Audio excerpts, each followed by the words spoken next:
আর শুভেচ্ছা। আশা রাখি আল্লাহর দয়াতে আপনারা সকলে ভালো আছেন। নিশ্চয়ই আপনারা অবগত হয়েছেন 15 ডিসেম্বর রবিবার ঢোলা মাদারতলা ফকির সাহেব হুজুরের যে ওখানে যে মাদ্রাসা আছে হাফিজিয়া মাদ্রাসা, সেই মাদ্রাসার ময়দানে মাঠে আজকে কেন্দ্র সরকার যে ওয়াকফ বিলের সংশোধনের নামে যে 2024 অ্যাক্ট তৈরি করেছে, তার যে ষড়যন্ত্র কেন্দ্র সরকার করছে বিলের নামে, তার প্রতিবাদে বিভিন্ন জায়গায় প্রতিবাদ সভা হচ্ছে। আগামী 15 ডিসেম্বর রবিবার ঢোলা মাদারতলা ফকির সাহেব হুজুরের ওখানে হাফিজিয়া মাদ্রাসার ময়দানে আহলে সুন্নাত ওয়াল জামাতে ঢোলা থানার কমিটির ব্যবস্থাপনায় এই প্রোগ্রাম ইনশাল্লাহ হবে। কেন এই কথা আজকে বলতে বাধ্য হচ্ছি, অনেক জায়গায় মিসগাইড করছে, অনেকে ছড়াচ্ছে যে উনি প্রোগ্রাম ক্যান্সেল করেছে, উনি প্রোগ্রামে আসছে না। আবার কিছু কিছু জায়গায় প্রোগ্রামে আমি নাই, সেখানে মিথ্যা মিথ্যা প্রচার করছে উনি প্রোগ্রামে এসেছে। তা আমি বলবো আমার এই পেজকে ফলো করুন, বা ইউটিউব PABS ইউটিউব চ্যানেল এবং পীরজাদা এমডি আব্বাস সিদ্দিকী যে পেজ, এই পেজকে ফলো করুন।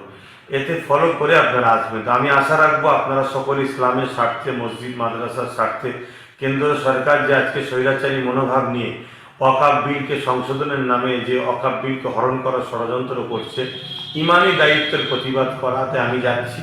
আপনারা সকলে আসেন, কোনো গুজবের কাম দেবেন না। ঝড় তুফান যাই হোক, ইনশাল্লাহ আল্লাহর রহমতে 15 ডিসেম্বর রবিবার যাই হোক ইনশাল্লাহ আমাদের প্রোগ্রাম হবে। আপনারা সকলে আসবেন, সুস্থ থাকেন, ভালো থাকেন, এই আশা রাখছি। আর একটা কথা আপনাদের বলে রাখি, এই সমাজে দেখবেন নতুন করে এই ওয়াকফ বিলকে নিয়ে রাজ্যে বিশেষ করে বা অন্যান্য রাজ্যে তো যারা তথাকথিত সেকুলারের নামে মুসলিম সম্প্রদায়কে দীর্ঘদিন বোকা বানাচ্ছে, তারা এই ওয়াকফ বিলকে নিয়ে একটা রাজনীতিক ঘুঁটি সারাবার জন্য ষড়যন্ত্র করছে। দেখবেন কিছু নামধারী মোল্লা মৌলী সাহেব, বক্তা সাহেবকে বাজারে নামিয়ে দেবে যে ওয়াকফ বাঁচাতে হবে, ওয়াকফ বাঁচাতে হবে। আমার রাজ্য সরকারও সেই ধরনের একটা চক্রান্ত হয়তো আগামী দিন করবে। নিজে থেকে নামতে পারছে না, কেন ইনারাও তো ওয়াকফের জায়গা অনেক হরণ করে রেখেছে, আত্মসাৎ করে রেখেছে। দেখা যাবে বক্তা মৌলী সাহেব ওনাদের যারা খা আছে ভাড়া দিয়ে তাদেরকে নামিয়ে দেবে, তারা বলবে ওয়াকফ বাঁচাও। অতএব একটু বুঝে বুঝে পা দেবেন, কেন এটা আমাদের অস্তিত্বের ব্যাপার।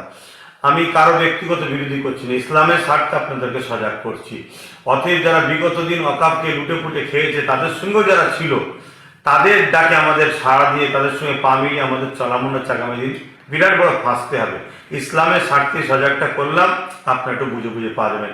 15 ডিসেম্বর রবিবার ঢোলা থানা ফুরপাশা আহলে সুন্নাত ওয়াল জামাত শাখা কমিটির ব্যবস্থাপনায় ফকির সাহেব হুজুর, দাদা হুজুর যিনি খলিফা, ওনার দরবারে যে হাফিজিয়া মাদ্রাসা, সেই মাদ্রাসার ময়দানে ওয়াকফ বিলকে কেন্দ্র সরকার 24 সংশোধনের নামে যে হরণ করতে চাইছে, তার প্রতিবাদে এই জনসভা। আপনারা সকলে আসবেন, আশা রাখছি আপনারা সকাল সকাল আসবেন। টাইমটাকে খেয়াল রাখবেন, 2টো থেকে 4টে, শীতের বেলা বেশি বেলা হবে না, 2টো থেকে 4টে, এটা মাথায় রাখবেন।